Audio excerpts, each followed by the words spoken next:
رمضان المبارک کا ایک اہم عمل دعا ہے۔ رسول پاک صلی اللہ علیہ وسلم نے ویسے بھی دعا کو مومن کا ہتھیار قرار دیا ہے۔ بہت ساری جگہیں ایسی ہوتی ہیں کہ جہاں مومن خطرے میں ہوتا ہے، پریشانی میں ہوتا ہے، مصائب میں ہوتا ہے، وہاں اور کوئی حل نہیں ہوتا، وہاں اور کوئی معاونت نہیں ہوتی، صرف دعا کی وجہ سے مومن بندہ اس مصیبت سے خلاصی حاصل کرتا ہے، اس پریشانی سے نجات حاصل کرتا ہے۔ اس پر بہت سارے واقعات تاریخ کے اندر ملتے ہیں کہ دعاؤں کے اہتمام سے اللہ رب العزت نے دعا پڑھنے والے آدمی کو بہت ساری تکالیف سے نجات عطا فرمائی۔ اسی لیے چونکہ مومن کا ہتھیار ہے دعا، اور ہتھیار ہر وقت آدمی اپنے ساتھ رکھتا ہے، سفر میں، حضر میں، ہر وقت اپنے ساتھ رکھتا ہے، تو دعائیں بھی ہر وقت کے پڑھنے کی دعائیں بھی شریعت میں منقول ہیں۔ وضو کرنے کی دعا، پھر وضو میں بھی تفصیل ہے، ہاتھ دھونے کی دعا، کلی کرنے کی دعا علیحدہ ہے، ناک میں پانی ڈالنے کی دعا علیحدہ ہے، منہ دھونے کی، پھر دایاں ہاتھ، پھر بایاں ہاتھ دھونے کی، پھر مسح کرنے کی، سر پر مسح کرنے کی، کانوں میں انگلیاں ڈالنے کی، کانوں میں مسح کرنے کی، اور پھر دایاں پاؤں، پھر بایاں پاؤں، ہر موقع پر رسول پاک صلی اللہ علیہ وسلم نے ہر موقع کی دعا سکھلائی ہے، کیونکہ دعا ہتھیار ہے جو ہر جگہ پر کام آتا ہے۔ اور حضرت انس بن مالک رضی اللہ تعالیٰ عنہ کا واقعہ مشہور ہے کہ رسول پاک صلی اللہ علیہ وسلم نے ان کو بطور خاتم خاص ہونے کے ایک دعا سکھلائی تھی، جو آج کل چھپ چکی ہے، دعائے انس بن مالک رضی اللہ تعالیٰ عنہ کے نام سے، اور پلے اسٹور پر بھی موجود ہے، دعائے انس بن مالک رضی اللہ تعالیٰ عنہ کے نام سے۔ رسول پاک صلی اللہ علیہ وسلم کے چونکہ وہ خادم خاص تھے، اسی لیے رسول پاک صلی اللہ علیہ وسلم نے ان کو وہ کلمات سکھائے جن کلمات کو انسان صبح پڑھ لے تو اللہ رب العزت اس کی فتنوں سے حفاظت فرماتے ہیں، اس کی شرور سے حفاظت فرماتے ہیں۔ اللہ رب العزت ہر قسم کی بیماریوں اور تکلیفوں سے اللہ تعالیٰ حفاظت فرماتے ہیں۔ حضرت انس بن مالک رضی اللہ تعالیٰ عنہ کو جب حجاج بن یوسف کے سامنے لایا گیا اور حجاج بن یوسف ظلم و ستم کرنے کے لیے تل چکا تھا اور قتل کا ارادہ کر چکا تھا، تو اس وقت حضرت انس بن مالک رضی اللہ تعالیٰ عنہ نے بڑی جرأت کے ساتھ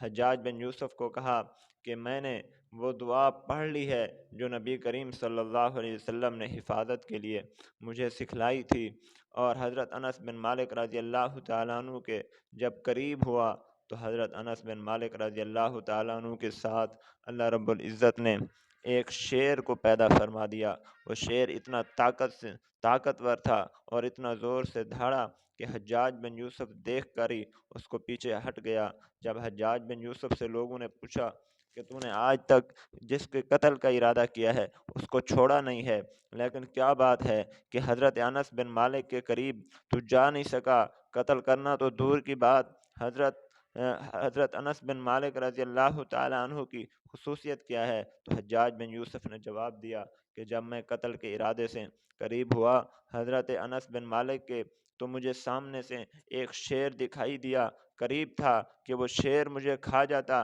مجھے تو اپنی حفاظت کی پڑ گئی، میں انس بن مالک کو قتل کیسے کرتا۔ اور دعا کے آداب میں ہے دعا سے پہلے اللہ کی حمد و ثنا بیان کی جائے، اللہ کے حمد و ثنا والے کلمات ادا کیے جائیں، الحمدللہ رب العالمین والصلاۃ والسلام علی سید المرسلین۔ یہ اللہ رب العزت اور رسول پاک صلی اللہ علیہ وسلم پر درود پڑھا گیا ہے اور اللہ کی حمد و ثنا بیان کی گئی ہے۔ ایک آدمی دعا مانگ رہا تھا، رسول پاک صلی اللہ علیہ وسلم نے دیکھا، آپ نے فرمایا تو نے بڑی جلدی کی دعا مانگنے میں، تو نے مجھ پر درود نہیں بھیجا، اللہ کی تعریف نہیں کی۔ اور یہ ویسے عام بھی ہے، عام اصول بھی ہے، ہم دنیا کے بادشاہوں سے ملنے جب جاتے ہیں تو جاتے ہی اپنا مطالبہ اور اپنا مدعا سامنے نہیں رکھتے، بلکہ کچھ دیر جا کے بیٹھتے ہیں اور ان کی تعریف کرتے ہیں، ان کے ساتھ بات کرتے ہیں، پھر ایسا ایسا بات چلاتے ہیں، پھر اپنا مطالبہ اور مدعا ان کے سامنے رکھتے ہیں۔ تو یہ دنیا کے بادشاہوں کے بھی آداب میں سے ہے کہ جاتے ہی اپنا مدعا پیش نہیں کرنا، بلکہ پہلے اس کی تعریف کرنی ہے۔ تو اللہ رب العزت جو بادشاہوں کا بادشاہ ہے، تو اس کی بھی دعا، اس سے بھی دعا مانگتے وقت انسان پہلے اللہ رب العزت کی تعریف کرے اور پھر اللہ سے دعا مانگے تو اللہ رب العزت اس دعا کو قبول فرماتے ہیں۔ اور اس کے ساتھ ساتھ دعا کے آداب میں سے اہم ادب وضو ہے۔ وضو کر کے انسان دعا مانگے، کیونکہ جب انسان وضو کرتا ہے، بڑی عجیب بات ہے وضو میں، وضو کا معنی ہی روشن ہے۔ جب انسان وضو کرتا ہے تو اللہ رب العزت اسی وضو کی برکت سے قیامت کے دن اس کے اعضائے وضو کو روشن فرمائیں گے، اور اسی وضو کی وجہ سے بندہ اللہ کے قریب ہو جاتا ہے اور اللہ بندے سے محبت کرنے لگ جاتا ہے، کیونکہ جب انسان وضو کرتا ہے تو متطہرین کے اندر، پاکی حاصل کرنے والے لوگوں کے اندر اس کا شمار ہو جاتا ہے، اور متطہرین سے اللہ محبت کرتے ہیں۔ اللہ نے قرآن میں فرمایا ان اللہ یحب التوابین ویحب المتطہرین۔ اور دعا کے آداب میں سے ہے کہ دعا دبے ہوئے الفاظ سے مانگنی چاہیے، دھیمے دھیمے الفاظ سے مانگنی چاہیے، چیخ کر دعا نہیں مانگنی چاہیے، چلا کر دعا نہیں مانگنی چاہیے، زیادہ بلند آواز سے دعا نہیں مانگنی چاہیے، بڑے دھیمے دھیمے الفاظ کے ساتھ، دبے ہوئے الفاظ کے ساتھ، ایسے پتہ چلے جیسے انسان کسی سے ڈر کر مانگ رہا ہو، کسی کا ادب کر کے مانگ رہا ہو۔ اور دعا کے آداب میں سے ہے قبلہ رخ ہو کر بیٹھے۔ ویسے بھی ایک مومن کی شان ہے کہ ہر وقت مومن آدمی جہاں بھی بیٹھے، جس جگہ بھی بیٹھے، سوائے قضائے حاجت اور بیت الخلاء کے، جہاں بھی انسان بیٹھے تو قبلہ رخ ہو کر بیٹھے، اس کا رخ قبلے کی طرف ہو، سوئے تو اس کا رخ قبلے کی طرف ہو۔ اسی طرح جب انسان کو قبر میں لٹایا جاتا ہے تو اس وقت بھی رخ قبلے کی طرف ہو۔ اور دعا کے آداب میں سے ہے کہ دعا اپنے سے شروع کرے، پھر سارے جہان کے مسلمین مسلمات کے لیے دعا مانگے، مومنین مومنات کے لیے دعا مانگے۔ رسول پاک صلی اللہ علیہ وسلم نے جو دعائیں سکھلائی ہیں ان میں بھی یہی ہے۔ خود حضرت ابراہیم علیہ السلام کی دعا آپ پڑھ کر دیکھیں تو اس میں بھی یہی ہے کہ حضرت ابراہیم علیہ السلام نے اپنے سے دعا شروع کی، پہلے اپنے حق میں دعا مانگی، رب اجعلنی مقیم الصلاۃ ومن ذریتی ربنا وتقبل دعا ربنا اغفر لی ولوالدی وللمؤمنین یوم یقوم الحساب۔ اور اس کے بعد سب لوگوں کے لیے دعا مانگے۔ حدیث پاک میں آتا ہے کہ جو بندہ دوسرے لوگوں کے لیے دعا مانگتا ہے، اللہ رب العزت ایک فرشتے کی ڈیوٹی لگاتے ہیں کہ وہ فرشتہ پھر اس کے حق میں دعا مانگتا ہے۔ اور جامع دعائیں مانگنی چاہیے۔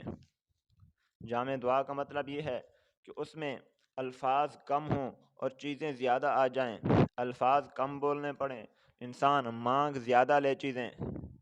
اور یہ جامع دعائیں رسول پاک صلی اللہ علیہ وسلم نے امت کو سکھلائی ہیں۔ ان میں سے مشہور دعا اللہم انا نسألک من خیر ما سألک منہ عبدک و نبیک محمد صلی اللہ علیہ وسلم ونعوذ بک من شر ما استعاذ منہ عبدک و نبیک محمد صلی اللہ علیہ وسلم۔ یہ اس طرح کی جامع دعائیں ہمیں مل جائیں گی۔ اور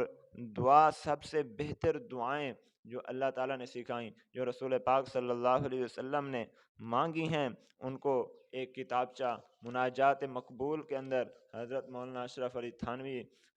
رحمۃ اللہ علیہ نے جمع فرمایا ہے۔ اس میں سب دعائیں حضور کی جو ہیں وہ ذکر کر دی گئی ہیں۔ اور دعا کو پرعزم ہو کر مانگنا چاہیے، یقین اللہ تعالیٰ کے ساتھ یقین والی کیفیت میں مانگنا چاہیے کہ اللہ تعالیٰ ضرور میری دعا کو قبول فرمائیں گے، رد نہیں کہیں گے۔ تو جو بھی وقت اللہ سے مانگنے میں گزر جائے، اللہ رب العزت یا تو وہ چیز اسی وقت دے دیتے ہیں، یا کچھ وقت کے بعد دیتے ہیں، یا اس سے بہتر چیز عطا فرماتے ہیں جس کا بندے کو علم نہیں ہوتا، اندازہ نہیں ہوتا، احساس نہیں ہوتا۔ تو اللہ رب العزت ہمیں زیادہ سے زیادہ اپنے سے مانگنے کی توفیق نصیب فرمائیں۔ وآخر دعوانا ان الحمد للہ رب العالمین۔